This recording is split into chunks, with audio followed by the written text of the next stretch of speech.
व्यासपीठावर उपस्थित असणारे आपल्या प्रशालेचे आदरणीय मुख्याध्यापक कांबळे सर,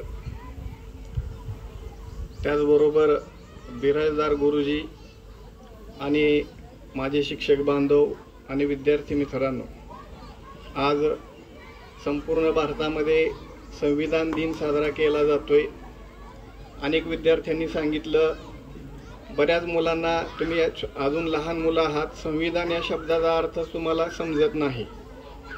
आपल्या भारताला स्वातंत्र्य मिळाल्यानंतर आपला भारत देश कशा पद्धतीने चालवायचा याच्यासाठी काही नियम कायदे करावे लागले आणि ते कायदे आता आपल्या घरचा कारभार घरचा जो व्यक्ती कारभार करतो त्याला आपण कारभारी म्हणतो, तसा आपल्या देशाचा कारभार करण्यासाठी काही लोकांची निवडणुकीद्वारे त्यांना निवडून दिलं जातं आणि आपल्या देशाचा कारभार करण्यासाठी एक पुस्तक तयार करण्यात आलं।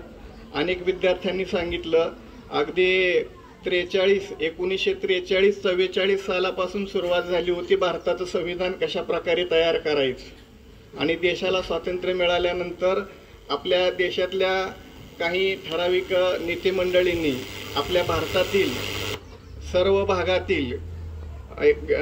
भागातील एकूण कायद्याचा अभ्यास असणारे 299 वकील लोकांची नेमणूक केली, ज्यांचा कायद्याचा अभ्यास होता।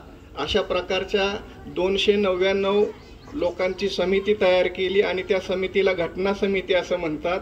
घटना समितीचे अध्यक्ष डॉक्टर राजेंद्र प्रसाद होते आणि या घटना समितीमध्ये 11 वेगवेगळ्या उपसमित्या होत्या। त्या 11 समित्यापैकी एक महत्त्वाची उपसमिती होती, त्या समितीचं नाव होतं मसुदा समिती, की ज्या मसुदा समितीचे अध्यक्ष डॉक्टर बाबासाहेब आंबेडकर होते।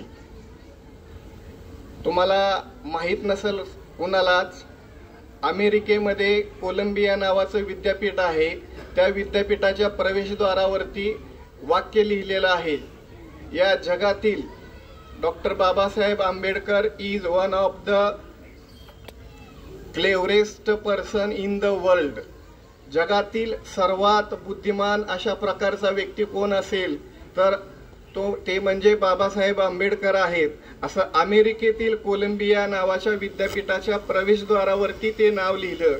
अशा बाबासाहेब आंबेडकरांच्या नेतृत्वाखाली मसुदा समिती तयार झाली आणि मग बाबासाहेब आंबेडकरांना सोबत देणारे एकूण 299 कायद्याचा अभ्यास करणारी माणसं होती। त्यामध्ये TN राव, मुंशी, अय्यंगार, अय्यर, सुचेता कृपलानी, नंतर हंसाबेन मेहता, कौर, मौलाना आझाद